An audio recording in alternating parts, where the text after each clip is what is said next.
Bisbee. All right, brother. Bisbee. Well, let's kick it ready. off. So Ready to kick. We are live here with Mikel Weisser in studio with Toking Today. Toking Today. Brought to you by Normal Arizona and Herbal Risings Cannabis College today, guys. So not only that, but we also have a new sponsor in-house. Oh, I have a piece of paper here that relates to that. Yeah, let's actually kick that sponsor off right before we get too far into it. But let me go ahead and put it on camera here. So this is Magma Industries. What they do, they notice that we have a volcano vaporizer that we use in the store or in the studio, and that's how we toke today, because we cannot we cannot smoke cannabis in my studio according to my lease that I signed after the fact. But we can vaporize, so there's no smoke going in the air, and we use the volcano vaporizer. It's not like smoking at all. To do so. So they sent us an awesome little, filter, water filter thing here. I guess Michael will read the copy that they sent. Yeah, this is what they have said in this letter. Okay. Magma Industry wants to change the way you experience the volcano vaporizer. That's that thing over there. That's why we invented the Magma trademark. Magma trademark is the world's premier percolating device for the volcano, forcing your vapor through water just like a traditional water pipe. Simply add water to the submerged magma's internal vents and place on top of your easy valve the herbal chamber during the use of the volcano. Magma instantly cools and humidifies your vapor before it enters the bag, offering you an unparalleled experience that cannot be found elsewhere. There's a second paragraph. Should I read that too? Yes, let's go for it. Okay. Along with your Magma trademark, you will receive 2 different sized O-rings. The large O-ring can be used in place of the blue O-ring that was originally provided with your easy valve.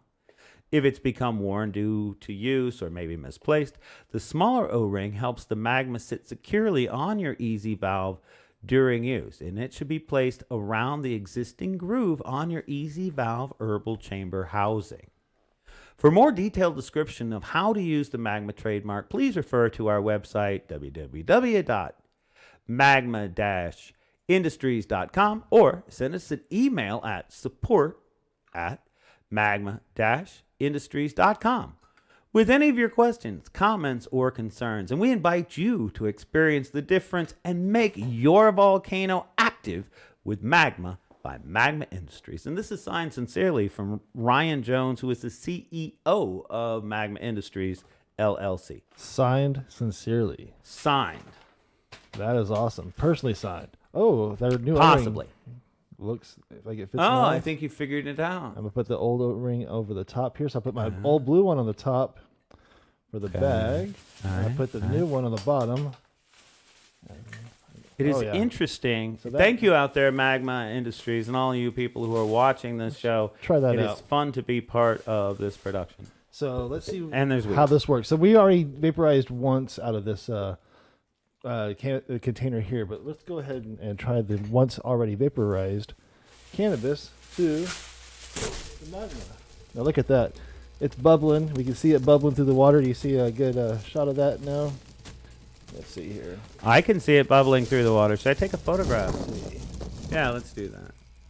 Is it still bubbling? Yes. There we go. Now we are bubbling it up. It's filling up that bag. Not me. It's got some nice vapors. I got this cannabis vaporizing at 425 because it wasn't giving me very many vapors at a lower temperature. So we'll see. I got a little leakage at the top there. I might have put my O-rings on wrong. I'm sure Magma is yelling at me there, but I see now it's a little tighter now. No leakage. The bag is starting to fill. We are filling it up. So it is going. I'm going to put this down here. Oh. Hey, we turn down 3 and 4. There, those look, there's those knobs. I can clearly see vapor in the bag now, ladies and gentlemen. April, don't do that. Yeah, those 3 and 4. Wow, you can see it floating around all the way down. I'll just play a little video of it. All the way down. There you go. Now only our mics are on. They don't have a lot of background noise. Okay.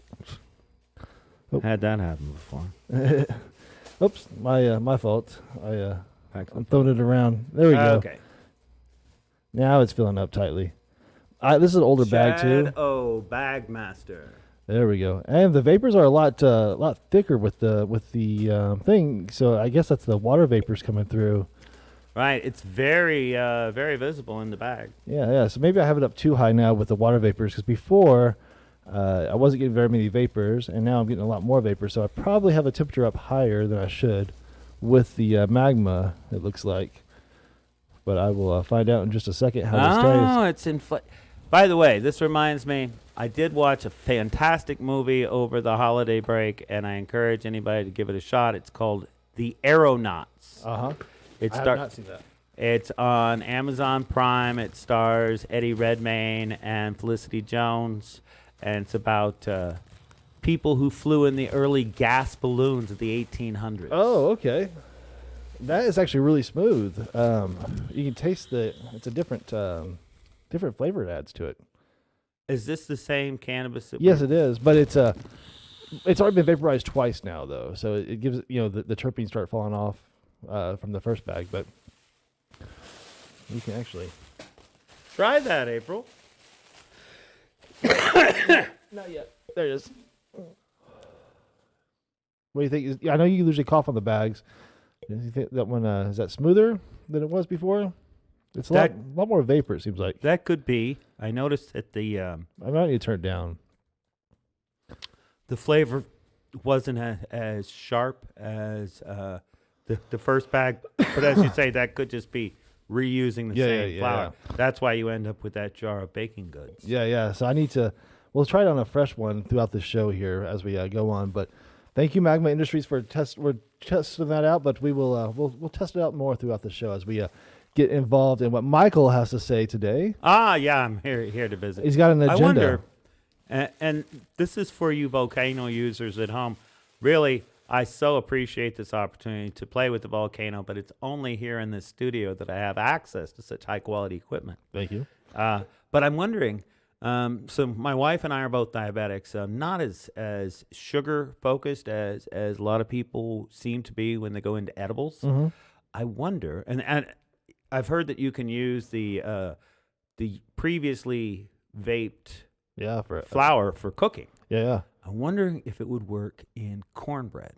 I think so. I mean, what's the ingredients of cornbread? I mean, besides Jiffy mix. So what? Yeah, Jiffy mix, an egg, and some milk. There's no oil or butter or anything, though, right? Um, You have to have something for Something, butter. something to carry the cannabis in. So you have to cook the vaped cannabis in oil or butter or whatever, and then add that to your mix. You can't just. I mean, you could throw the weed in there, but to be like crunchy. It's right. I've done that before. I've done that with brownies, and I have never been more messed up off a brownie when I put the whole flour in there in my life. But we ate stems and everything just. But dude, we were so there's crunchy and then there's foraging. Yeah. We were definitely foraging with chocolate around it, but chocolate brownie mix. But it worked. I mean, it really worked.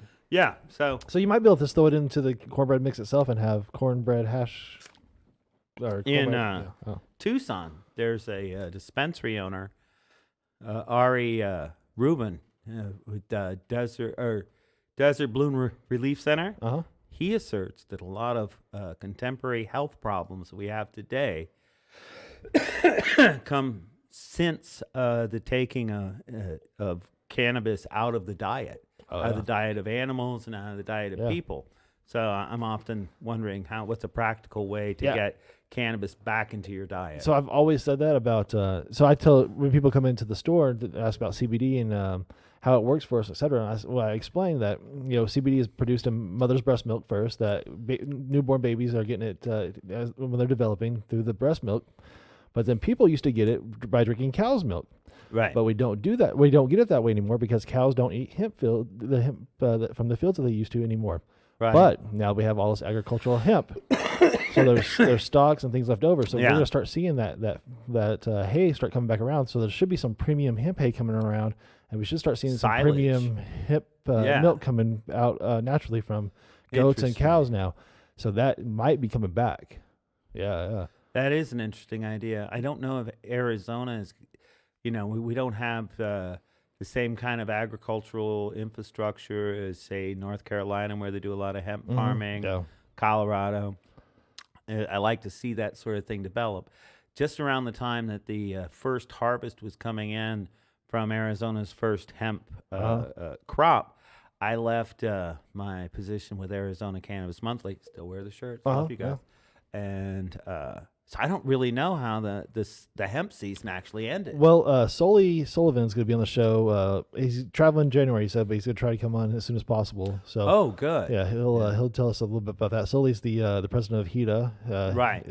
Hemp Industry Trade Association, and also here in Arizona. has a hemp farm himself. Yeah, so out in Welton. Yeah. So we'll get the inside scoop on that here shortly. So what's been going on as far as the legalization in Arizona here? Well, what have you been? Let me say, Happy New Year to everybody out there in La La Land. Yeah. And I actually got to take time off somewhat, like I did as a school teacher. A school teacher for 13, 14 years before I became a politician. So you had winter break? Right, and got into the habit of winter break.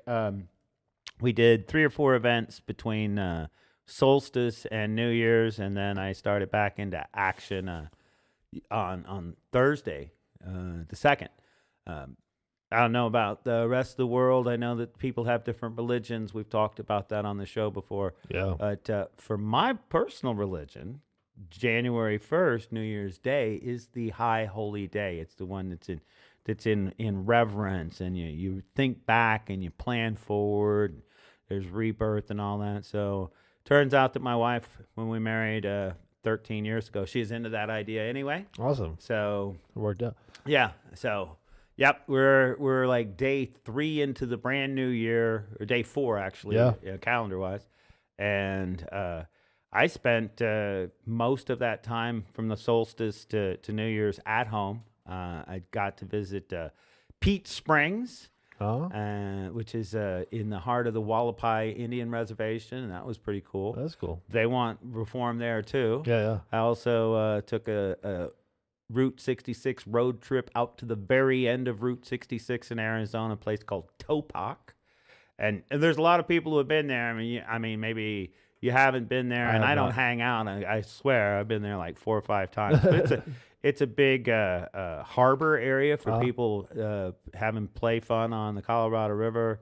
ATVs all over the place. Oh, I think I've seen. Okay, I know of it. Yeah. Okay. Yeah, collect. You know what? Those people like weed too. Yeah. Imagine. I imagine the people on the water and on the ATVs might enjoy a little recreational cannabis. Yeah.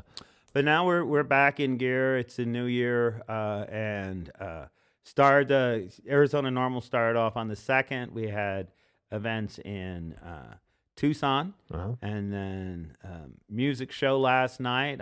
This afternoon. I'm headed to Eastern Arizona to do an event in Vail. Oh wow! At 2 p.m. this afternoon. Yeah.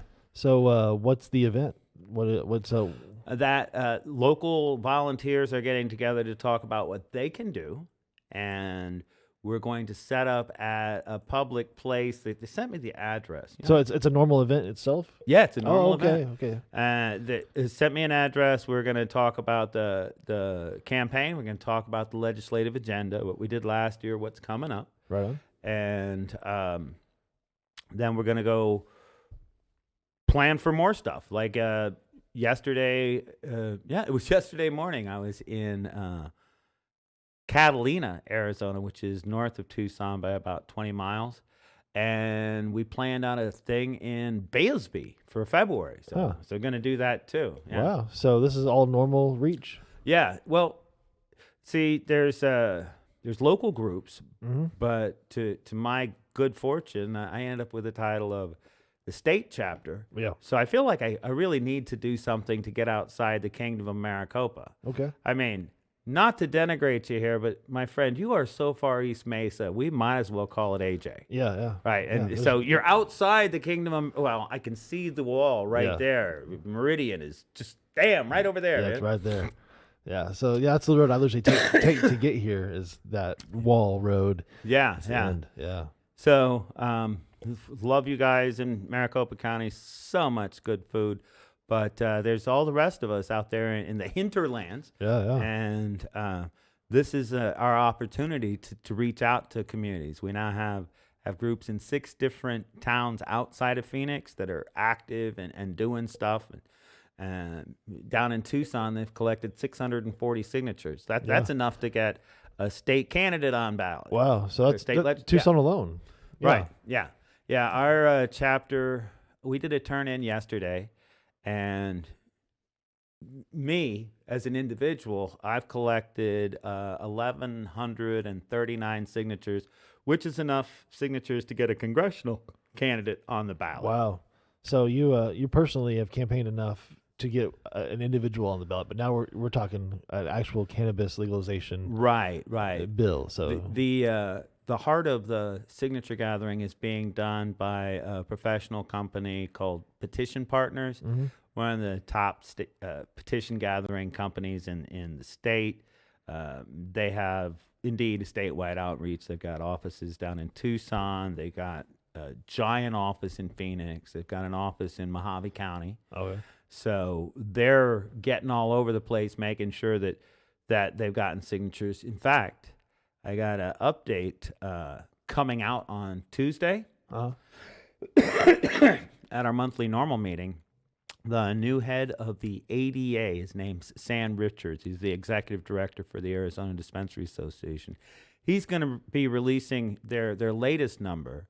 But I discovered, I previously on the show, I believe I told people that they were expecting to reach 100,000 signatures by the end of December.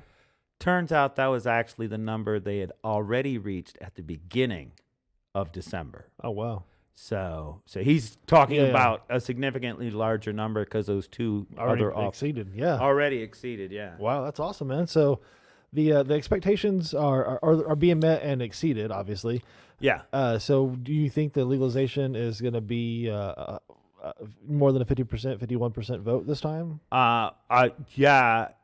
If everything goes the way that it appears, if we are on track for the effort that we're pursuing, then it's going to be a solid victory. Awesome. As it is right now, we're 11 months out. And I've seen shit fuck up before. Yes, so, yes. And as I was talking with a pro-Trump guy in Topak, in fact, and people know that I'm not a pro-Trump person, but we weren't talking about that part. We were talking about marijuana, and the need to reform the laws and everything, and glanced over to the national scene, and we said, I don't know what's going to happen there, but at least we can agree on weed. And we both laughed, and there you go. Yeah. That's a victory. So we're getting the public moved, provided the country doesn't go to war or something like that. This should pass. Okay. Right. So that's but that's a big if. Yeah. I mean, we don't go to war is a big right. Sure. Yeah. There are 2 wars. No, I'm kidding. So you're hitting the east side and the south side a lot of Arizona. Are you getting out west? Are you getting like Quartzsite? That's my my that's your original home base. stopping grounds. Yeah. I since I last saw you, I went to an event in Somerton, Arizona. Now, where's that at? Somerton is south and west of Yuma. See, I don't so think I it's want to like all the way to the. It's not all the way to the corner, but it's pretty darn close. If you're in Arizona and it's fucking hot already, and you go to Somerton, Arizona, in the southwest, but I went in December. Jesus Christ! It still wasn't 112 or no. It was in the 50s. We needed jackets. Okay. I got an accordion. All right. I now have an accordion. So now an accordion plays chords, right? Yeah. So it's the button one. It's not, right. It's not the what's the other one? Harpsichord? No, that's a fancier accordion. What's the one with the keys? A fancier accordion. No. There's 2 different terms. An accordion plays chords, and the other one plays notes. Well, I'm going to You- go to you're the my friend teacher. Google and see what he has to say. I know there's two different ones. Okay, but yeah, there's definitely two Oh, different I ones. mean, but there's I an got accordion, the kid size, but you got an accordion. $15 pink accordion. and it plays chords. It does. Yeah. I got buttons over here, and I've got chord or bass expressions over here. Octaves, right? Yeah, so I can.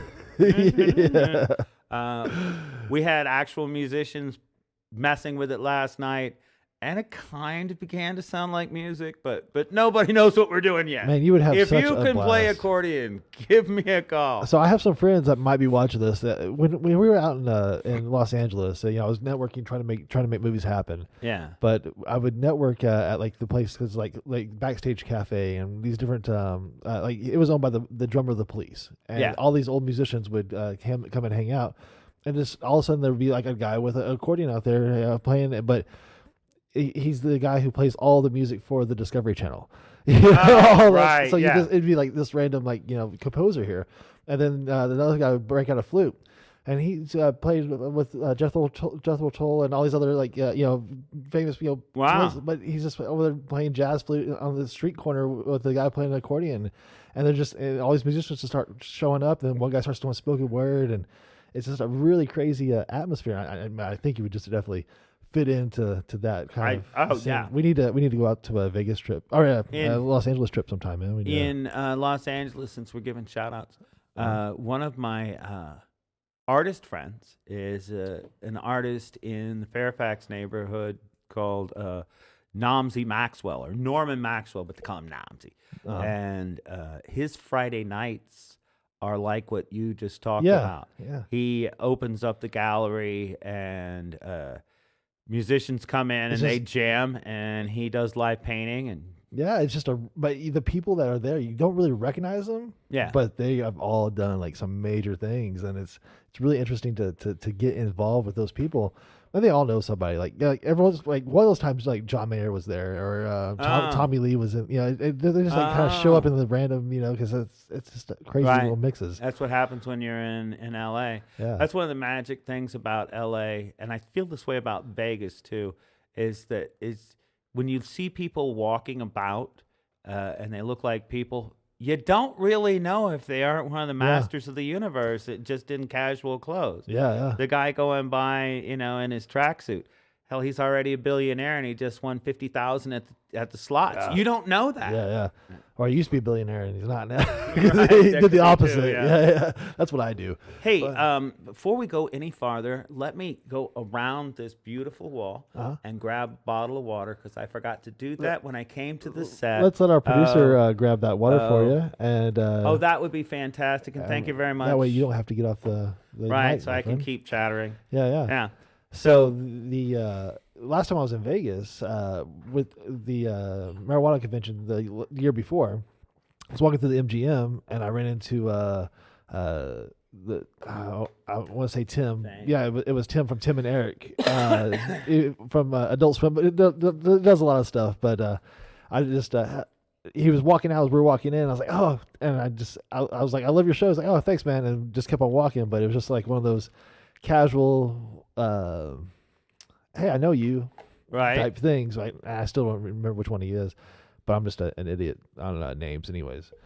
But yeah, it was one of those Vegas casual encounters like you were talking about. You don't know who you're standing next to. But he just looked like a normal dude. But I just knew who he was because of his face, But a couple of weeks ago, I think I already talked about this on the show. I was on a panel in the Las Vegas Convention Center, and we're upstage talking, and next thing, in walks Mike Tyson and Dennis Rodman. Oh, wow. Just like they walked, and of course, all the cameras went from. Yeah. They didn't care what we were talking about anymore. Yeah. That's awesome. But it was during your talk that brought him in, huh? Well, I would say that. I would say it was the right time of day for the PR possibility, because Tyson owns a company up there. Yeah, Tyson Ranch. Yeah, and they're putting it out, right? Yeah. So he's got some pretty expensive weed apparently, though, right? He smokes 40 grand a day just himself, or a week, or something like that. Was it? Oh, shit, I think I have heard that. Yeah. And ladies and gentlemen, let me be sure that you understand. I am committed to the idea of the $50 ounce. I think that's where America needs to go. We Maybe don't need the $5,000 ounce. Yeah. Yeah. But there's quality needs to be paid for, and there's a company for every, or a customer for every product. I mean, you can buy a Kia or you can buy a Ferrari. One's hand built, Right. and one's taken care of, and one. Yeah, I mean, the thing that has been one of my driving forces in negotiation with shaping marijuana policy is that our community, cannabis consumers, have already faced the challenge of legality. Yeah. And for many of us, for the most part, we've spent years on maybe not the right side of the line, or trying to work that out. So if the legal market can't compete with quality and affordability, the underground economy is going to continue. And I think that we really need to have But what we're missing here is craft cannabis. We don't really see a lot of craft cannabis here because we don't have those grows. California, you got craft cannabis. Colorado, you got craft cannabis. Here you have mass grows.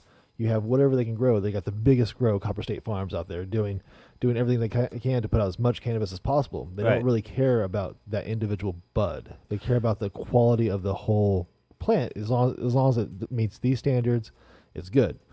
Yeah. Well, I appreciate high quality bud, but I grew up on the border of Texas and Mexico. Right. Reggie is something I'm very familiar with. No, cannabis is to this great. day. I'm smoking cheap ounces right here, and I do not deny that. But when you get an $85 eighth, there's a difference. Yes. And you don't get it every day. Well, there's a couple of brands in Arizona that are very highly regarded. That I think that their qualities I've had grow sciences is markedly better. Yeah, and nectar. Yeah, and nectar. I haven't had nectar yet, but I've had a few high quality ones, and it's missing. It's lacking. And one of the things I think that's lacking is curing. And I don't think we're taking the time to actually cure cannabis here. Actually, can it, burp it, store it for 6 months at a time, like fine wine would be. We're missing some steps in fineness. Let me note, however, to the other side, I recently had somebody share some 1.5-year-old marijuana, and it's not as good. Well, they didn't cure it. They just left it in a fucking jar for 1.5 years. Yes. That's a difference. Whatever it used to be, it's now this. Yeah. So when you actually cure cannabis, this is done at 385. Much better taste, smoothness. Okay. Yeah. So try that. I definitely see the vapors. So curing cannabis, what you do is you put it in a dark can or jar or something along those lines. And then what you'll what are we doing here? Am I passing it Styling. to you? So it'll be in a dark jar or whatever, and then it'll start chemical process. But what you do is you have to shake it up and change and turn it and whatever every so often, and then also let the air out and get fresh introduce fresh air. Yeah, they have those cans with the clasps on top, so you can burp your weed, right? So you have to do that like every 3 days, though. And there's a good connoisseur will actually know the actual cycle of turning it, burping it, and these things to actually make a good cure weed. Just leaving it in a dark can is not going to do it. There's an actual process to it, and those people who put the time into it are not going to do that here in Arizona because they're not going to get paid for that. Right. Well, certainly anything that's in the MMJ economy is on a time frame. Yeah. And here in Arizona for sure. Right. I think that it's just because there's so many patients, so little grows, and so little dispensaries. If you get 2 to 3 weeks of cure, that's like premium cured. And that's not really cured. It's just stored for 3 weeks. I believe there's definitely a difference. But I'm not a master curer. I don't claim to be, but I know a little bit about the differences. And the only thing that I'm really sure that I'm competent in is being a consumer. Yeah. So, Well, so I appreciate. Yeah, we're confidently consuming this bag. What do you think about the 385 temperature on that? That's a little bit better. I think this taste is better. Yeah. Yeah, and that's the third or fourth bag now. So I think it definitely came through a lot smoother now. So yeah, I think that Magma definitely worked. I don't have to turn my vaporizer up as high, but I do see the water level going down. So we are getting the water vapors in Right. with the. Oh, that would kind of lend itself to why I'm coughing, because that's like the water vapor is what they give you for like helping you expectorate. So now it's making you cough more, huh? But in a good way. It's making me cough more productively. Though I'd say, I've been on this show a couple of times where it seemed like mostly what was recorded was me coughing. Yeah, I think we can do it. I can probably cut up a whole edit of just that. Just cut two. You wouldn't have much of the show left. You cut out all the coughs. Maybe a 12-minute show, huh? See, just to keep it in frame there. Yeah. The 12-minute show of coughs and getting to the point. Yeah. Yeah. So there's something I'd like to Speaking of, since this is the first show of the new year. it is. Well, for you.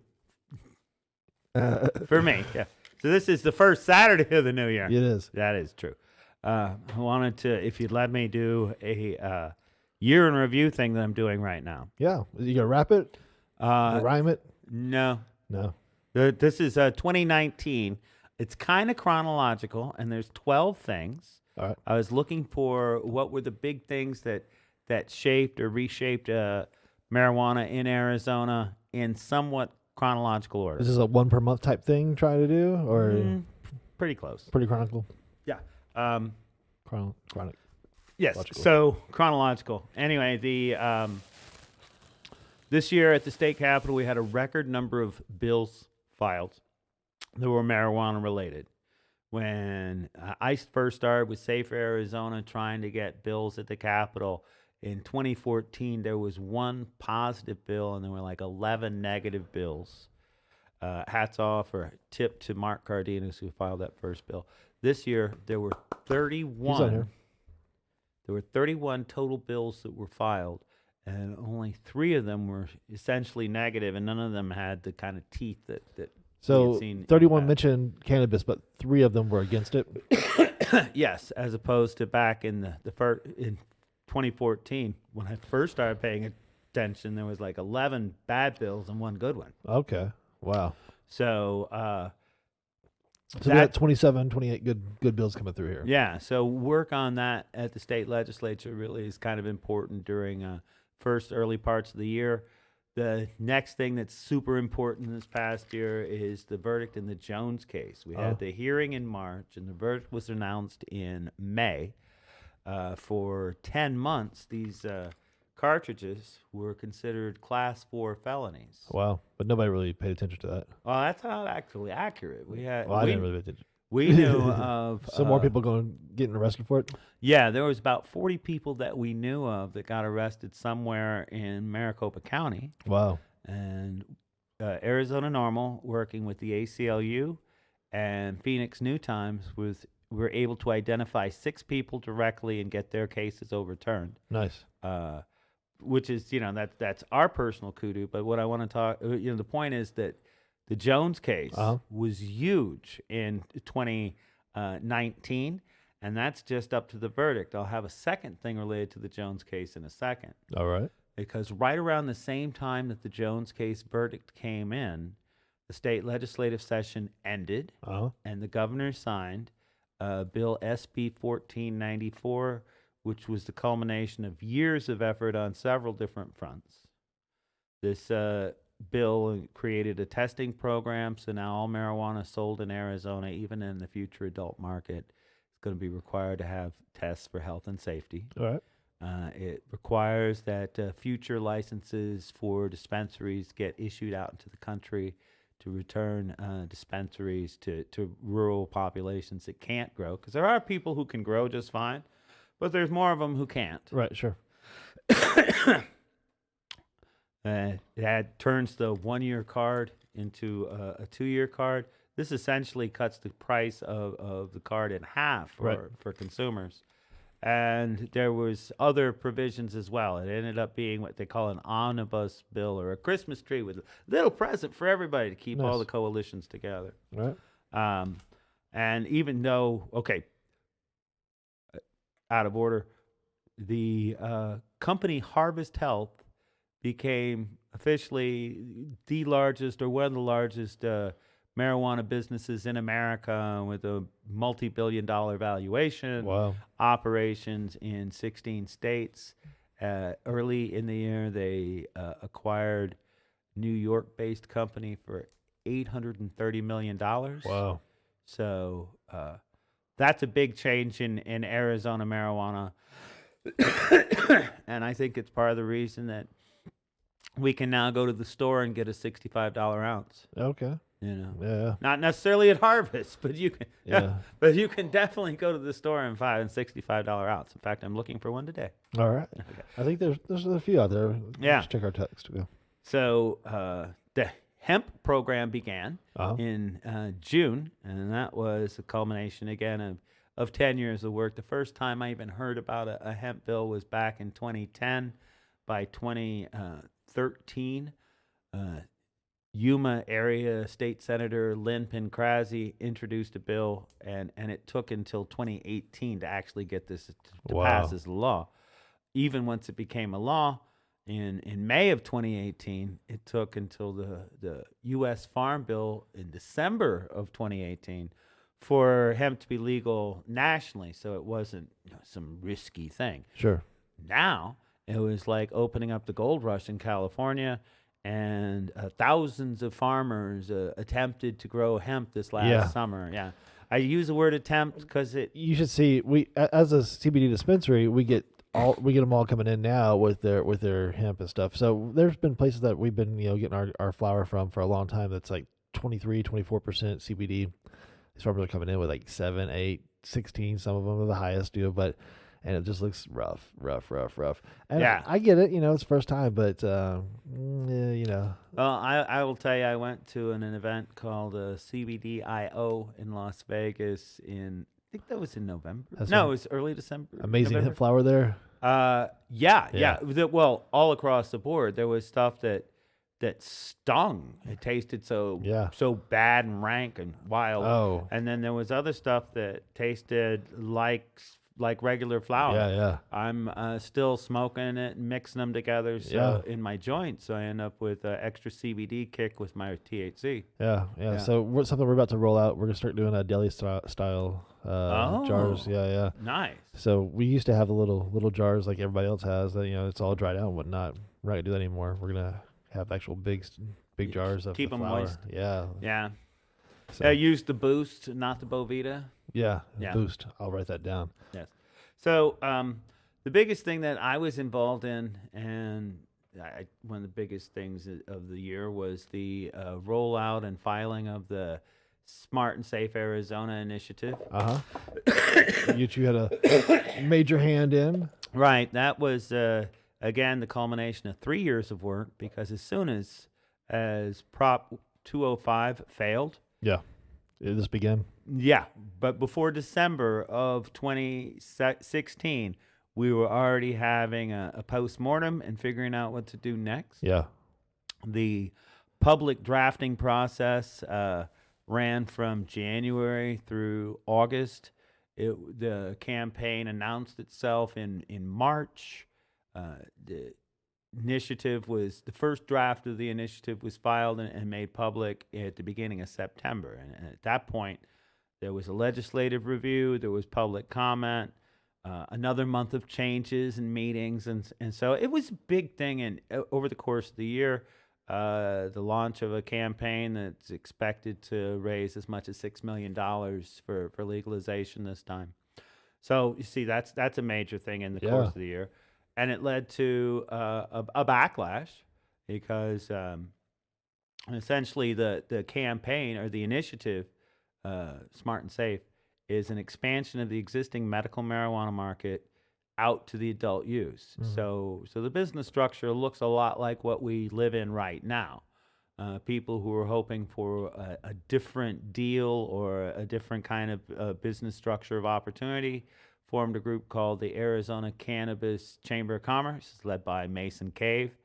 The development of that group has been pretty significant in Arizona this past year. Cave himself was one of the people who testified on the same side of the of Normal's work in this 1494 testing bill that I was referring to earlier. Uh-huh. Yeah. So how'd you get introduced to these guys? well, I first heard that the chamber was being formed in 2018, or there was talk of it being formed, and then my initial awareness came during the legislative process on SB 1494, which was, I mentioned that it took 3 years of actual working on testing bills to make that happen. This bill, even after it was filed, we had 9 stakeholder meetings at the Capitol, 9 different times that people went back and said, well, we need to fix this and change that and the other thing, which is highly nerve-wracking at the Capitol. I mean, people want everything to be a done deal, a slam dunk. And so who are stakeholders, though? Well, stakeholders are, let's look back at who was actually around the table. So there was the representative for the American Legion, John Mandiblis was there. Okay. There was a representative for LEAP, which is Law Enforcement Action Partnership. Okay. I was there. There was a lobbyist for META, the Marijuana Industry Trade Association. There was lobbyists for the ADA. There was lobbyists for 2 or 3 individual businesses that were there. The Cannabis Chamber of Commerce that I just referenced. Staffers from a couple of the legislators who were either driving the legislation or had already signed on to it and needed to keep aware of what was changing. Because, like I say, 9 different stakeholder meetings. This bill, they were still filing the latest draft at 2:00 in the afternoon of the last day of the session. Wow. So they were last minute Hail Mary throwing it in. Right. Yeah. Right. Wow. And all along, people said, "Oh, it's a done deal. We got it made." And other Yeah. people were saying it's going to fail. Wow. The whole time. So you really didn't quite know. So, but that's the testing bill. So now we have the mandatory testing because of that. Mm-hmm. Who's testing the testing? Who's regulating the testing? The state Department of Health will be regulating the testers. In fact, at the end of this last year, a board was created as a result of this bill, and they were given to the end of the year to create procedures and rules, submit them to DHS official Stephen Baker, who conducted their hearings and their discussions. They had monthly hearings from, I guess, probably September, August, something like that. By this point, I was once I got it started and I started working on the campaign. Hats off to you guys. Do your best. Yeah. Wow. So you threw the match on the fire and then let it burn, huh? Well, yeah. I mean, it's as I see my role with Normal, it's not to figure out who gets rich, and not to have my head up everybody's butt forever. I'm supposed to reform marijuana laws. In fact, that the mission statement for national and the state chapter both say something along the lines of to shape public opinion to the point that cannabis can be legal, plentiful, safe, and affordable. All right. So it gives me a pretty wide mandate. Yeah. Affordable, though, there's a single ply toilet paper and then there's Charmin, So it's just. Well, I will say, in my refrigerator, in my Phoenix office, I have some top quality Four Peaks beer. I also have Rolling Rock. Right. See, so there's Rolling Rock has a market, but so does Yeah. So flying through this list, Are ya? Even though, actually, we're up to 8. Oh, we're at 8? Okay, I thought we were, Yeah. okay. Okay, so as we after the Smart and Safe initiative was filed, they crossed their 100,000 signature mark at the end of December. Right. So that's a real big statement. You could see a shift in the way that people discuss that initiative. It was no longer a consideration. It's now this is gonna happen. Right. So we need to address that. And I'm talking to people all over the state with that mind change. Are there those other initiatives that were once in the way? Are they still collecting signatures too, or are they? No. Well, if they are, it's Not really hearing about it. It's not really relevant to the overall discussion. I believe that the Arizona Justice League is out there, and I know that they have some high-minded goals, which I'm not sure. Well, I know that the Arizona electorate's not ready for that right now. Right. The Arizona Cannabis Chamber of Commerce, they weren't actually doing a campaign for an initiative. They're doing a legislative agenda where they're trying to get the state legislature to create a tax and regulate system. Okay. And that depends on the state legislature, and that stuff doesn't even start until February or January 13th. So, talk about tax and regulate. What's going to happen with the taxes on this legalization? Is there any provisions in it that are going? So the Smart and Safe initiative does have tax provisions in it, and that tax money goes to different pools of government spending. Illinois, 35% taxes on this stuff is really scary. It seems like a lot of tax. Yeah. It seems so there's unaffordable. So there's a 16% tax on the cannabis, on adult use cannabis. Understand, this doesn't affect the tax on the medical marijuana patient. Right. And if you buy, I think that they did the calculation, if you anticipate buying more than $300 worth of marijuana products in a year, you should keep getting your card. Oh, so $300 equals $250 in taxes. I don't know. Oh, that's a lot. Okay.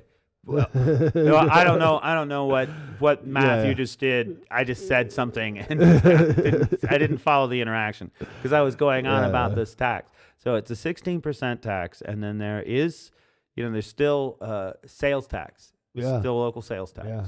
So that's I think probably another tax concentrates differently than flour. They tax edibles differently than no. So there's another as much as 8%. So that means the effective tax is going to be somewhere around 23%. Yeah. That should be lower than most of the other states. I know that in California and some communities, the effective tax rate's like 42%. That's crazy. Well, it's ineffective. Yeah. Because if you don't have, like I was saying earlier, legitimate marijuana needs to compete with the existing underground economy. They need to be there with the quality and the packaging, but that's not enough. You need to have the price that makes it affordable. Yeah.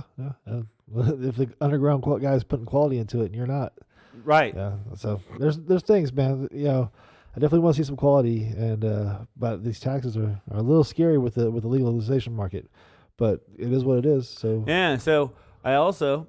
This was an interesting year when it came to law in Arizona. For the first year, the Arizona Bar Association fully recognized the Arizona Cannabis Lawyers Association. Oh, nice. With cannabis law getting some credibility and respect, and they hosted the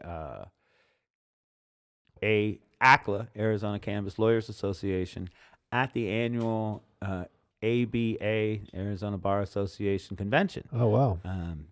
There was a whole day and a set of presentations from ACLA to the gathered attorneys on the hot topics in marijuana, criminal justice reform, legislative stuff, business, all the things that lawyers are interested in. And in fact, we have another presentation coming up in February down in Tucson. As part of the advanced credibility of cannabis as a business and not just some wild thing. Then two last things that definitely all of our patients are aware of, and they're big. So one of them is fallout from the Jones case Right. when it comes to concentrate allotments. Right now, that is all over the board. I just had a meeting yesterday with the Arizona, with the head of the Arizona Dispensary Association, their executive director, Sam Richard, and he says just exactly that. It's all over the board. We don't know how it's going to be solved yet. And it depends on the different companies and what they were told by the inspectors that were dealing with them. So yeah, that's the deal with not only concentrates but also edibles, and the edibles have been going on forever. That Right. Some edibles are 100 milligrams equals 1 gram. Yes. Others it's a tenth of a gram. Mm-hmm.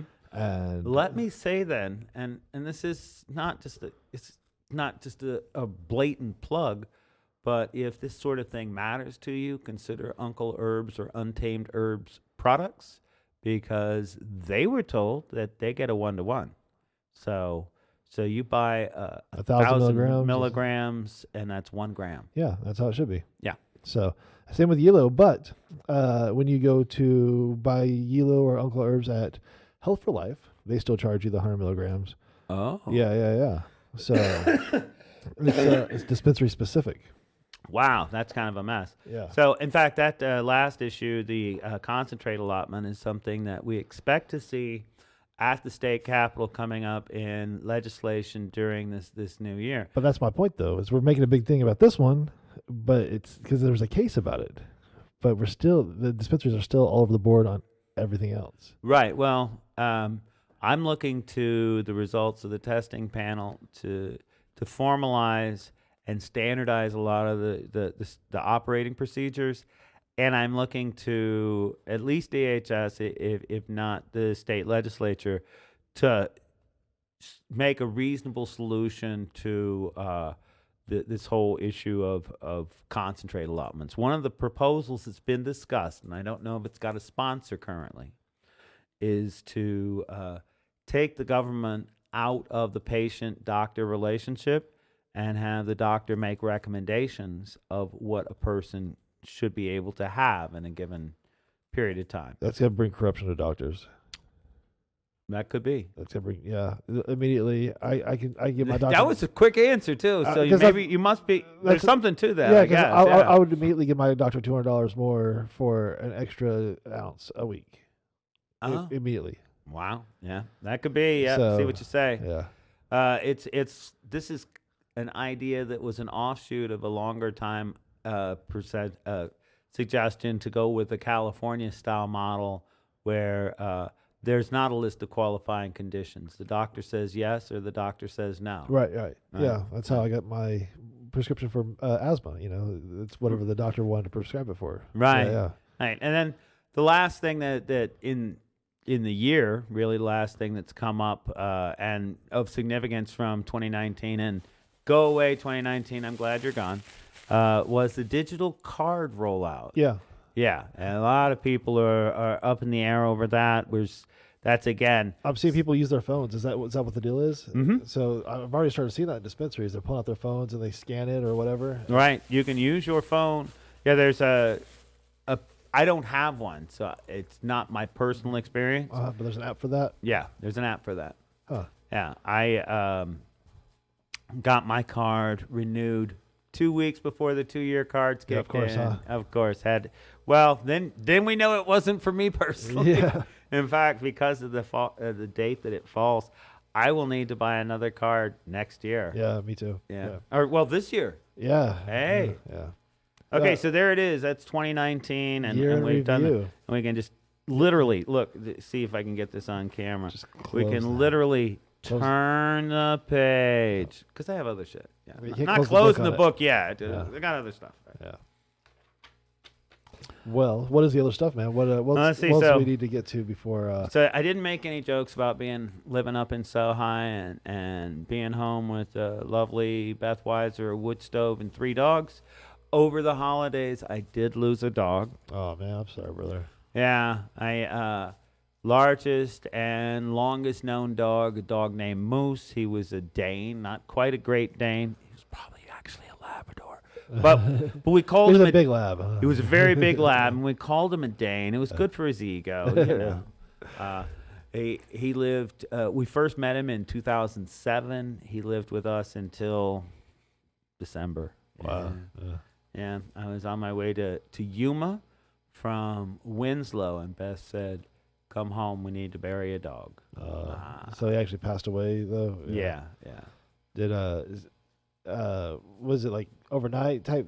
No, he had gotten an injury in his leg, and the doctor said it was a bone tumor, and it was just like it was as big as the rest of the leg before he died. Oh man, Yeah. so that's unfortunate. Yeah, Pups, they make such an impact on us for such a short time. It's right. not fair. Yeah, I know that. If those of you out there in YouTube land, let me encourage you to listen to "The Power of a Dog" by Rudyard Kipling, and famous British writer, one of the first people to win a Nobel Prize in literature.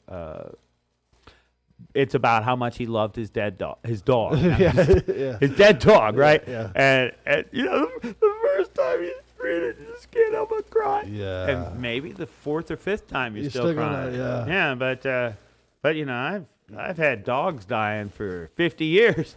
I'm used to that shit now. Man. And it's a great poem, man. I don't know how you get used to it. It's tough, brother. But tragedy is definitely a part of life, huh? Yeah, it is. We had to take my mom off of life support at a certain point, and that was a lot harder. Yeah. Just to get some perspective. Yeah, I agree. I can see that. But yeah. Yeah. Anyway, and Everything. unlike moms, I got 3 other great dogs. Yeah. Yeah, That's true. Yeah. And hats off to the dogs out there in Dogland as I go through this world. Dogs embrace me as much as people. I'm very happy about that. Yeah, that's true. Sometimes it's them trying to hump me, but it's Yeah. an embrace nonetheless. Yeah. Yeah. So I said the joke about being up in Sohi is, yes, I do actually live in a community that's called Sohi, Arizona. Right. It's 300 people. And in the winter, we get some temperature inversions, and we're in the clouds for a couple of days straight. We got to do that this holiday from like Christmas Eve to the 26th or 27th. We were in the rainy clouds every day. Wow. And then I found out it was actually my neighbor's seshing. There it is. Sohi, Arizona. There's Yeah. that joke. So check off told dumb Sohi joke. And I talked about last night's kickoff event a little bit, or no, not as much as I'd like. Okay. Yeah. So, yes, we ended up with one of my favorite bands, A Normal Band. A normal band. A Normal Band. I am in it. That's probably one of the reasons I like them so much. You are 50% of a normal band. I'm a third, Oh, actually. 33 and a third percent. Yeah, I do lead vocals and rhythm guitar. We got Peter Wilson, who was the state director of AZ for Normal in 95 and 96. He's on lead guitar and backing vocals. He sings a lot of songs too. And then and he does hand percussion and on the rockers. Uh-huh. Yeah. And then we got Stan Wyrick. So hand percussion rockers, you're talking the little Bongos. Oh, okay, I got you. And wind chime, tambourine. Some little clamshells. He can get the clam. I'm fine with that. Sometimes I get him a little egg shaker. Yeah. Because he does all that on songs that it's hard to follow my guitar part, so he plays percussion instead. And then we have Stan Wyrick on harmonica, also guitar, and he and I do a lot of harmonies together. So do you guys, since all three of you play guitars, you ever do a triple guitar song? We do. We have song. Our cover of "Gentle on My Mind" has really got a lot of triple guitar in it. Usually, it's Peter and I playing parts like that interweave with each other, and Stan's is playing chords, or I'm playing the accent notes. I play what would be a lead if There's electric. Yeah. Yeah. All right. Right. But we do a lot of weed songs. We do protest songs. And last night our set was heavy with originals. I'm the son of a nightclub singer, so I've been writing songs. So you guys since are still writing songs? Still, yeah, I have a new song. In fact, last time I was here, I think I spoke the lyrics of a song called Jesus or the Jailer, and it's still in development. I haven't typed up the chords yet. Okay. But yeah, that'll be a new song. And I think, yeah, Peter had a new song in 2018. Uh-huh. And, and we play new people's new covers all the time. Right on. Yeah, my book has about 120 songs, and his has 70 or something. Wow. Yeah, that's cool, man. So do you ever submit a song, or does Peter ever submit a song, and the other one's like, we'll keep that not for this project? Oh yeah, I have a song that it was supposed to be the last song that I thought I was going to write, because it was like the definitive. I've gotten everything I want out of a song, and now I just need to figure out how to play it well, right? And that's called I Don't Know. I think I wrote it in 2011, and I don't need to write anything else after that. And then Peter and I started playing together in 12, and we started putting together an actual band by 16. Eventually, he started hearing me play I Don't Know. He liked it. He had a totally different arrangement of it. Huh. I travel all the time, and came back to a band practice and said, "Hey, let me show you this." And it's my song, but it's different. Yeah. Yeah. He's got the instrumental expanded here. He's got the bridge repeated twice, the instrumental, and then again, and it's all my favorite parts, but it was too many of my favorite parts. And it's like, we need to do it. We need to do it this way. And we tried it for about 6 months. We played it out in public his way, and I can't do it. Yeah, it's not my song, right? Yeah. So that's one of the ones that's gone over to the side. And then creative differences, huh? Yeah, creative differences. I do a lot of covers where I totally rearrange the song. Majorly rearrange the song. I'm using the same chords, and so it's got similar melody, but slower pacing or faster pacing. If it was a rocker, I put in an acoustic fill, or, just like, how do I make this sound different but quality, or reminiscent also. And he doesn't like any of that stuff. No. You're gonna play a cover, it's gotta gotta stay a sound cover. like the song. Right? See, I know you like to change it up. You like to make it more original. That's what I like about covers that do that. They that are different. Like, oh, that is that song. Yeah, right, yeah, exactly. Right. Yeah. So, we had our most successful year as musicians in 2019. We played probably 20 times through the year in public, and we're actual like full sets in about 5 shows. So wow, yeah, that's pretty. How long is a set for you now? A set is 10 to 14 songs. It's about an hour and a half. Yeah, Nice. It's an hour to an hour and a half. Do pretty well with an hour, and we've done a couple of shows this last year where we got to play all 3 sets. Oh wow! Because, like I said, we've got over 100 songs between us that we play okay. Well enough to where we don't take them out of the book. I got to stack at least that high that I don't play. That I tried.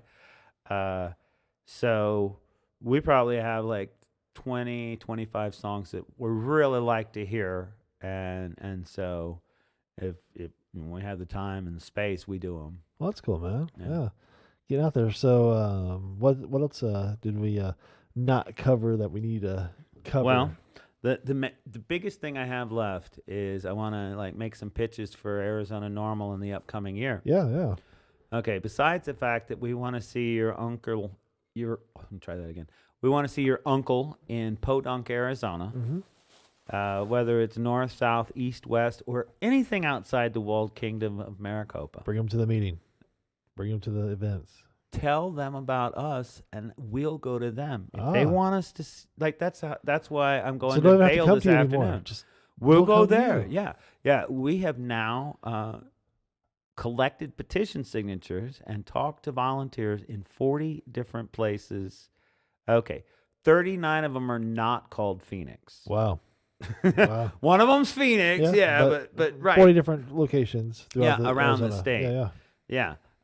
So I live outside of Kingman, which isn't a big town. Right. And I live in Sohi, which is an even smaller town. And I actually live 5 houses past the damn pavement.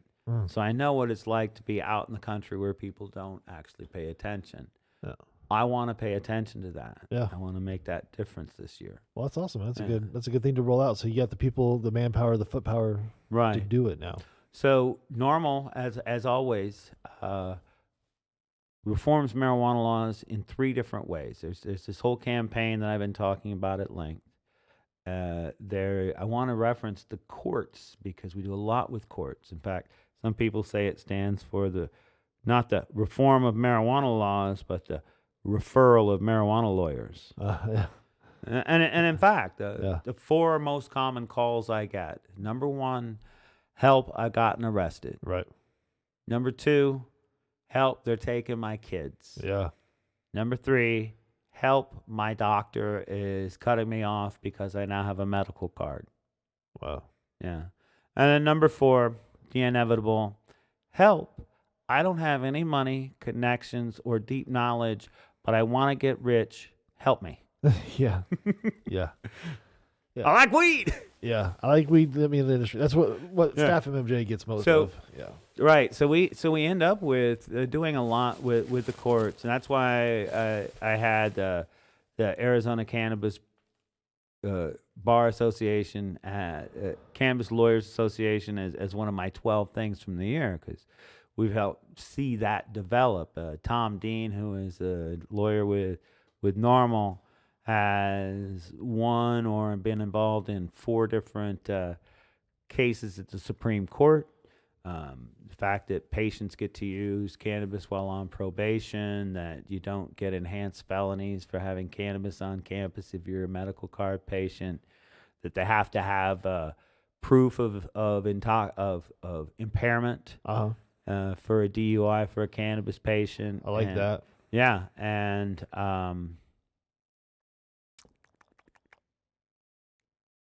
I was just rolling right through them too. That's all right. And a 4th one too. Right. So that's the lawyer that we work with the most, Sonia Martinez. We work with her extensively at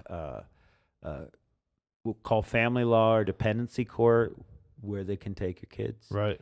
So, and then that's the second way that Normal helps reform laws. And then the 3rd one is at the legislature, like I was referencing that SB 1494 last year, the product of years of work, but it changed standardization in Arizona. Yeah, it immediately, within 4 months, changed life as we know it for about 230,000 Arizonans with the 2-year cards. Yeah. Right. So this next year, we have a legislative agenda. Part of my meeting yesterday with Sam Richards from the ADA was to see what their legislative agenda was and see how much we could go along. Right. They have a super talented and resourceful lobbyist up there at the Capitol, Pele Fisher, and she had come from healthcare lobbying into the ADA last year. So she brings all that experience. Want to be sure that we're on the same page, and in fact we are. The number 1 agenda for them is protecting AMA. Number 2 is advancing legislation that is in line with the smart and safe. So, if somebody was to propose more than 1 door, right? Use that as an example, because that's mentioned in smart and safe.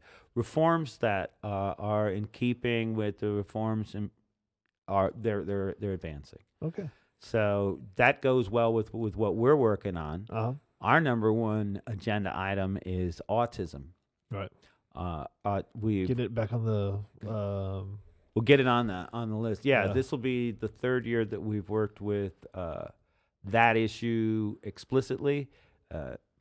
Our good friend Jack Wilburn over at LEAP joined with Brandy Williams, who's the Arizona representative of mothers advocating for medical marijuana for autism. Yes. Mamas. She's right, she is the Arizona representative for that nationwide group who have gotten bills passed in 17 states now. She was involved in 6 states in 2019 that passed it, and then also Arizona where she lives who didn't. Wow. So That's crazy to get it involved and get it past other places, but not here. where she lives, Yeah. where her child suffers. That's yeah, rough. Yeah, Yeah. that is rough. So that's our number one agenda item. Number 2 is something that came from school boards, and that is to have provisions that allow for school nurses to administer cannabis medication to pediatric patients on campus. Wow. This is another nationwide reform that's going on, and we're trying to get Arizona as part of it. Originally, Illinois had done it last year. California and Colorado both did it. The way it stands now, for how explicit the difference is, a parent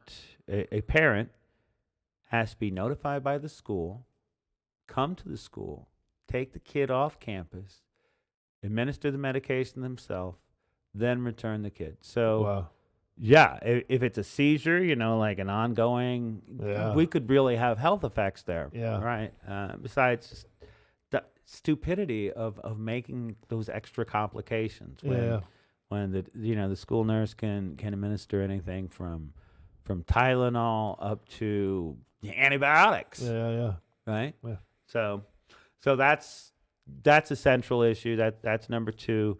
Number 3, this also comes from the patient-parent relationship, and that's to have a requirement that anytime DCS opens a case against a family, that family be provided with counsel. And this is not to say that there aren't bad parents, because there are plenty of bad parents. Yeah. But there's also parents who are good and can't present well. Being inarticulate, being not understanding the system. Yeah. Those aren't the things that make you a bad parent. No. Right. Yeah. So or being at work. yeah. We had this issue came to us from the patient-parent community, like I say, but this has broader implications for the state if we can get some action on that. We identified over a course of a couple of years, let me try saying that a different way. We identified 40 parents who had some sort of a problem along this line with DHS that were patients. Wow. Somebody thought they smelled weed. Yeah. And then things went downhill from there. That's crazy. Right. So this is I was looking for ways to address this problem, and this seems to be the greatest first step. One of the lawyers that we've worked with, like I said, Sonia Martinez, has done some consulting to us on what we need to do. We still don't have it finalized, but we're going to the state capitol and see if we can find a sponsor that understands the urgency of this issue. Wow. Hopefully that does come up. I mean, do you have some people in mind for that, or? Well, the representatives that we've seen the most interest from on this are coming from Southern Arizona, in particular, Rosanna Gabaldon and Pam Powers Hanley. Representative Gabaldon is running for state senate in 2020, and Representative Hanley is from LD9, so she's a real go-getter when it comes to public health and safety. Her background was with the American Journal of Medicine. That's awesome. So do you bring them lunch and have a sit down with them, or what do you? Well, What's the best way to do that? I am so glad you brought that up, sir. Yeah. Because that's getting me near my final point that I was going to make, which is this upcoming lobby See, day. I'm getting thing. more professional about this. Right. Yeah. Yes. So what we do is I meet with them in their office. If I can get 15 minutes, that's all you really want, because it's so damn intense. Yeah. We know that the lives of millions are hanging on the decisions we talk these people into, and they know that they have 100 different bills that are also valuable and important, and the time's going to go somewhere. Yeah. So I meet with them. I talk about the proposals. It gets back to the "I'm just a bill" from Schoolhouse Rock. Somebody comes to a congressman with an idea. He types it up. There ought to be a law, and really, that's exactly what happens. I used to work with very formalized, completed draft language, is what they call that, and then the legislature would write it anyway. Yeah. So they're going to be the ones that go on record with the thing. The legislative staff of writers and lawyers will be the ones that actually. So you don't write anything to present, or? Well, I write notes of what I want to present. Yeah. And I write notes of how It to should be sell written. it. Okay. Right? How to talk about it, because and I say, oh, let me bring you witnesses to testify of why this is a good idea and why the existing thing is a bad idea. But ultimately, it has to come from them. So if it's already written, it goes in the trash because they're not doing their job. Well, if it's already written, they look at it. Like one time, the late Dennis Bolke had written language for a bill that was going to defelonize certain amounts of marijuana. And we submitted it, and they said they were going to file it. It took about 4 months of us, on bated breath, waiting to see if it got filed, because like we got the commitment in the fall. Yeah. But you don't actually see the filed stuff until January. And it came out, yes, he had done it, and Mark Cardenas, LD19, and we looked at the language, and it was almost word for word. Oh, wow. It took them like 4 months to write the exact same stuff. But they rewrote the whole thing. Right, they rewrote the whole thing. Wow. Yeah. So presenting them an idea will get it done just as fast as presenting them a whole written thing, because they have to rewrite it either way. Right. They have to write it anyway, which is not to say you don't provide them extensive notes. Right. Now, there's organizations, very successful organization called ALEC.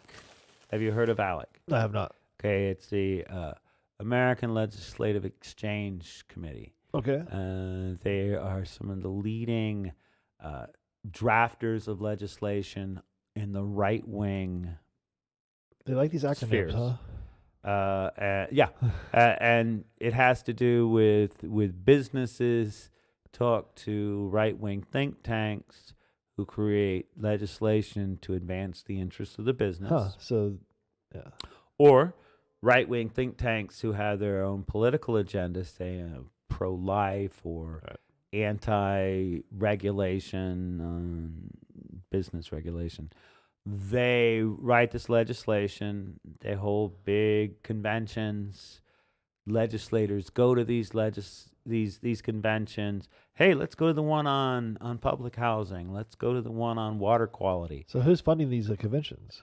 The businesses that will get favorable legislation. So or the think tanks that get donors because of their political position. So if I need something done, I go to these guys and say, hey, I need, let's say, CBD tested and regulated in Arizona. Right. And this is how I think it should be done, because this is how we're doing it. So if you follow these guidelines, I can donate $100,000 to this. Something like that, yeah. Absolutely something like that. And that's why That gets to the heart of why people object to ALEC in the first place, and also to the political influence of the consultancy class. Yeah. You know, I know lobbyists at the Capitol who used to be staffers at the state legislature. So absolutely, no doubt, they know exactly how the shit's supposed to work. Yeah. So now they're on the inside, and that makes them clever and useful in that role. More valuable, costs more money. Right, but then it could also be hired to say exactly what you want. Right. Yeah. I appreciate that about Normal, because it generally, we don't have clients. Right.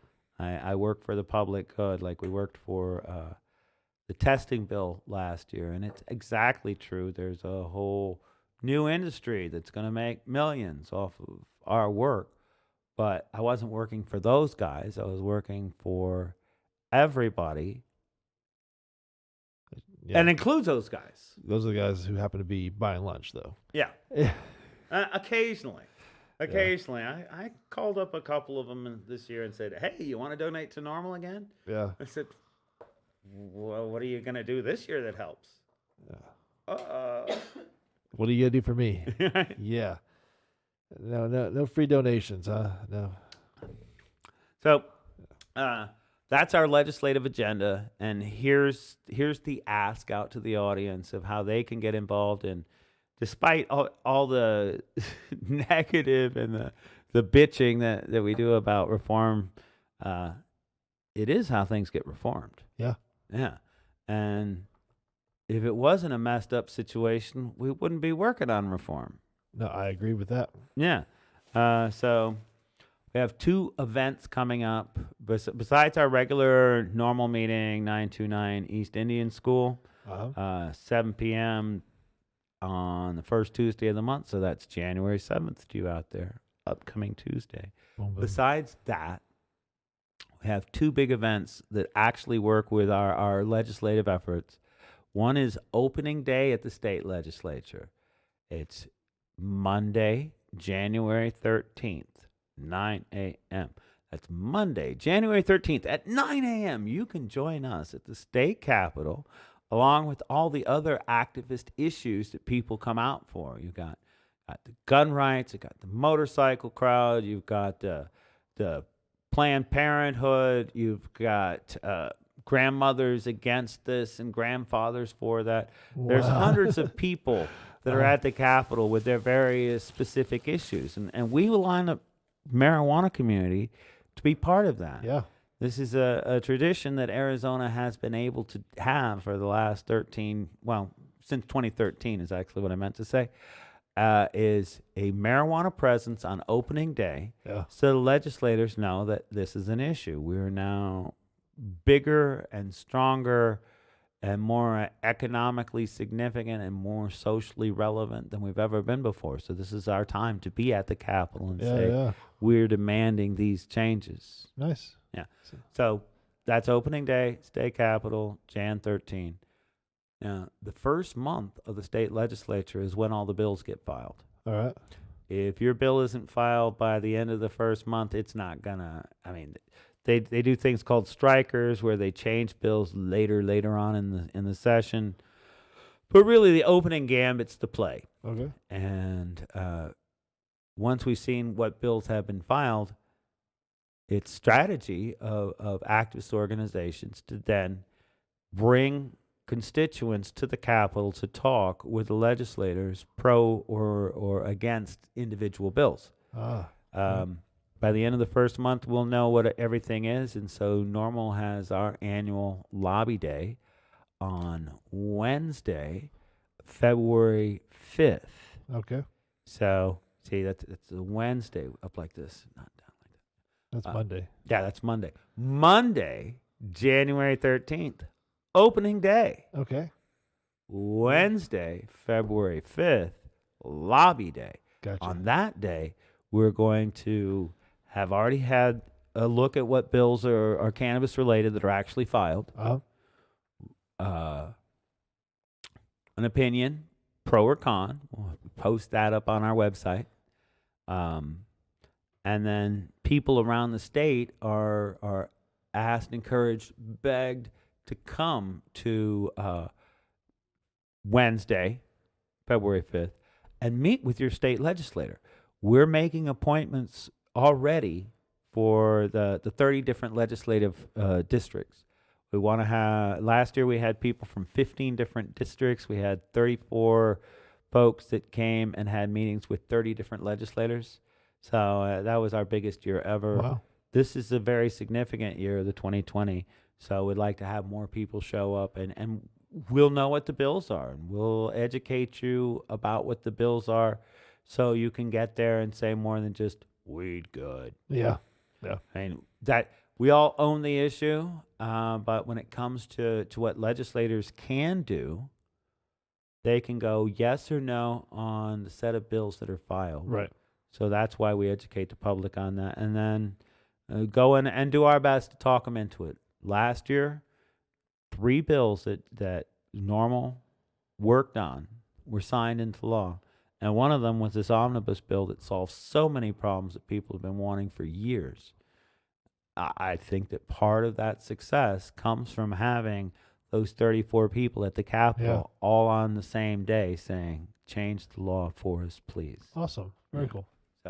So that's what's coming up. We got meetings around the state. We got state legislative stuff and lawyers around the state that are generally better than public defenders when it comes to making sure that your marijuana rights are not trampled. Right. You know, the law establishment, like the medical establishment, has been slow to make transition to respecting cannabis consumers, but that is changing. Yeah. Well, hats off to it, man. People like you making it change, and you out there personally being on the front line making it change is amazing. I love hearing you come by and tell us what's going on. So have to do it again here shortly, brother. Oh, I appreciate it. We've been coming here. Was this the 4th month that I've come in and done an update? We started end of September, so yeah. So let's keep doing that. Keep watching Herbal Risings and Toking today, and give us support with Normal when you can attend our meeting. First Tuesday of the month, 929 East Indian School in Arizona, 7 p.m. Public invited. There you go. Yeah, come down, check out Normal Arizona, and obviously Phoenix here, but also if you're in other states, get a local Normal chapter. There's lots of every state has a chapter of Normal locally. So yeah, if you're down in Tucson doing this local pitch thing, look, actual hat removed.